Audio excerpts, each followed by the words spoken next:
гузориши навбатӣ аз ҷасорату диловарии афсари махкумоти корҳои дохилӣ маълумот медиҳад, ки бо баҳои ҷон қарзи шаҳрвандии худро иҷро намуд. Капитан Фаррух Иброҳимов, корманди қисми ҳарбии 3502 раёсати қушунҳои дохилии вазорати корҳои дохилӣ, барои хомӯш кардани оташи сӯхтор дар ҳавлии истиқоматии ҳамдиҳааш ҷони худро аз даст дод. ҳодиса дар шаҳри Конибодом ба қайд гирифта шудааст. имрӯзҳо низ кам нестанд ҳолатҳое, ки одамон ҳаёти худро дар хатар гузошта ба дигарон кӯмак кунанд. чунин диловарии бемислро капитан Иброҳимов Фаррух Фурқатович, муовини командири батальон оид ба техникаи қисми ҳарбии 3502 раёсати қушунҳои дохилии вазорати корҳои дохилӣ бар ивази ҷон анҷом дод.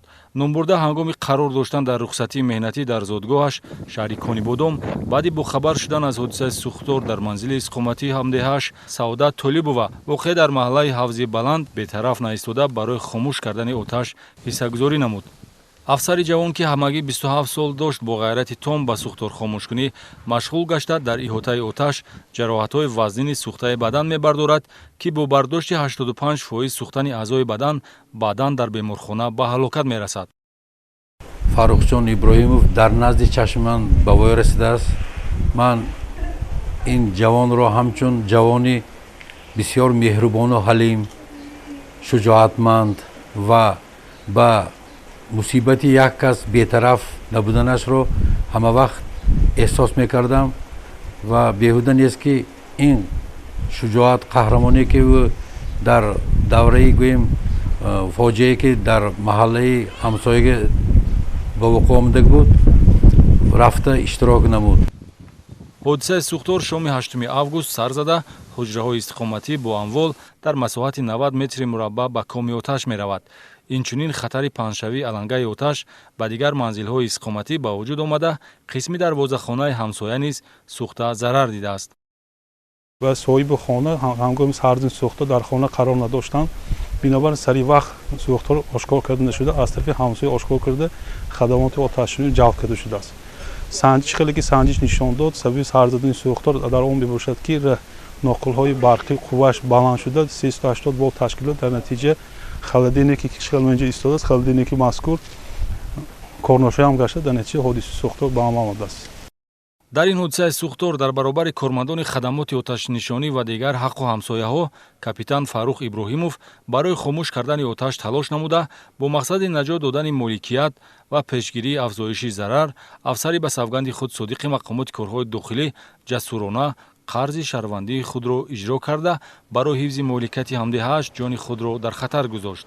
оқибати сӯхтор барои оилаи Иброҳимову бо аз даст додани фарзанд хело пурдарду ҷигарсӯз бошад ҳам, онҳо ифтихор доранд, ки чунин фарзанди солеҳ, қавӣ иродаву поксинатро ба камол расониданд, ки хизмат ба халқу ватанро пеша намуда, дар ҷодаи интихоб намудааш то охирин нафас содиқ монд.